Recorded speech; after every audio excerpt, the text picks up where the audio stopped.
Husband horrified by wife's horny secret she kept for 20 years. I'm sitting in my sister's guest room typing this because I literally have nowhere else to go. 3 days ago, my husband of 20 years found my second phone.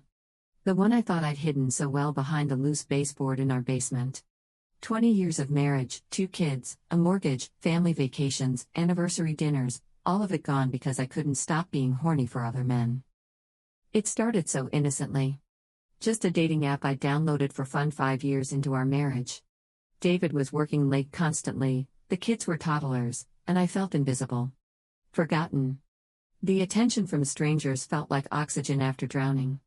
I told myself it was harmless, just chatting, just validation. I deserved to feel wanted, right? David barely looked at me anymore. But chatting became s-dotsing. Sexting became meeting up just for coffee. Coffee became hotel rooms. Hotel rooms became a full double life that consumed me for 15 years. 15 years. I had rules, you see. Never the same guy twice. Never anyone from our town. Always delete everything. Keep the phone hidden. Act normal at home. K.SS David good night. Help with homework. Make dinner. Play the perfect wife and mother while my real self lived in parking lots and cheap motels with men whose last names I didn't even know. The worst part? I was good at it. Terrifyingly good. I could switch between soccer mom and adulteress like flipping a light switch. PTA meeting at 3 p.m., anonymous hookup at 5 p.m., family dinner at 7 p.m. My kids never suspected their mother was a fraud. I convinced myself David didn't care. He never questioned my girls' nights or work conferences. Never asked why I suddenly needed so much alone time or why I'd started working out obsessively. I told myself he was too busy with work to notice I was pulling away. Too comfortable to see that I was lying straight to his face every single day. The fantasy was that someday I'd just stop. That I'd get it out of my system and go back to being the wife he married. But the high was too addictive. The thrill of being desired by strangers, of living the secret life, of getting away with it, it became who I was. The real me. Everything else was just an act. Last Friday, our daughter Emma needed something from the basement for her science project. She's always been the handy one, just like her dad. She found the phone when she was looking for extension cords behind the water heater. Brought it upstairs asking whose it was. David was in the kitchen when she handed it to him. I watched his face change as he powered it on. 27 missed calls from Mike. Hundreds of text messages. Photos I'd sent. Photos men had sent me. Hotel receipts in my email. Location data showing everywhere I'd lied about being. He didn't yell. That's what broke me. He just sat there scrolling through 15 years of betrayal while our kids asked what was wrong. His face went completely blank. Like he was reading news about a stranger. When he finally looked at me, there was nothing there. No anger, no hurt, no recognition. Just empty. He set the phone on the counter, walked upstairs, and started packing my clothes into garbage bags. That's when I knew it was over. Not when he found the phone. When he stopped seeing me as his wife and started seeing me as trash to be removed. "Mommy, why is Daddy putting your stuff in bags?" Tommy asked. David answered for me. "Because Mommy has been lying to us for a very long time. She's going to live somewhere else now." I tried to explain, to beg, to promise I'd change.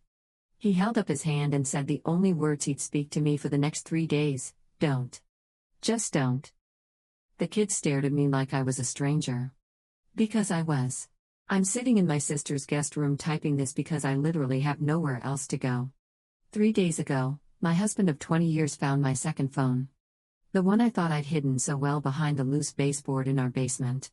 20 years of marriage, 2 kids, a mortgage, family vacations, anniversary dinners, all of it gone because I couldn't stop being horny for other men. It's been 6 months since David found that phone, and I'm still trying to understand how completely I destroyed everything. The divorce papers were filed within a week. He got custody, the house, everything.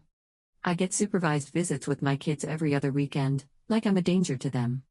Maybe I am. The affair partners vanished the second my marriage exploded. Mike, the one who'd been texting when Emma found the phone, blocked me everywhere. Turns out married men looking for side pieces aren't interested in supporting you through a messy divorce. Who would have thought? My friends chose sides immediately, and they didn't choose mine. 20 years of carpools and book clubs and wine nights, gone. They see me as the cautionary tale now, the woman who threw away a good man for cheap thrills.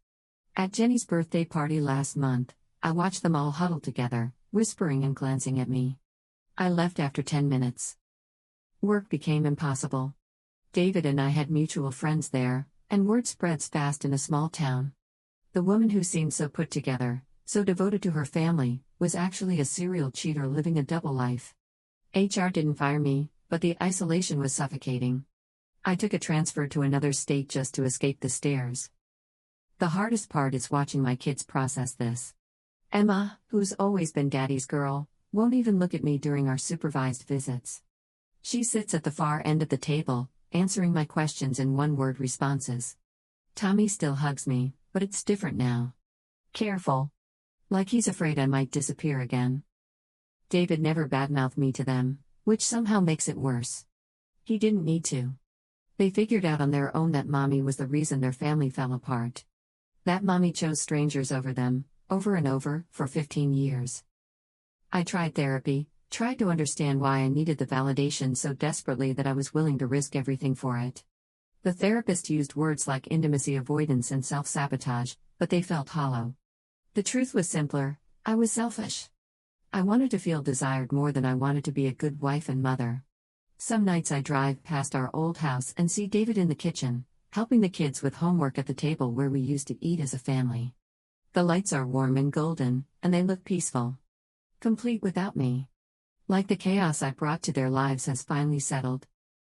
I keep thinking about what I'd tell my younger self if I could go back to that moment when I first downloaded that app. I'd show her this apartment, this loneliness, the way her children will look through her instead of at her. I'd make her understand that the temporary high of feeling wanted by strangers isn't worth losing the people who actually loved her. But I can't go back. David remarried last month to Sarah, his co-worker who's known our kids for years. Emma was the flower girl. Tommy walked her down the aisle. They looked happy in the photos that everyone except me was tagged in on social media. I'm 45 now, starting over in a studio apartment, working a job where nobody knows my story yet. Dating apps feel like poison after what they cost me. I can't trust myself around the attention, the validation, the easy high of being wanted by someone new. The worst part isn't the loneliness or the shame or even losing David.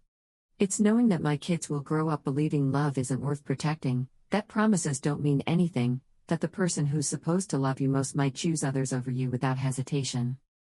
I didn't just cheat on David. I cheated my children out of the mother they deserved, the family they needed, the security they trusted. And unlike marriage, there's no divorce from being a cautionary tale. 20 years of I love you destroyed by 20 minutes of scrolling through evidence that I never meant it at all.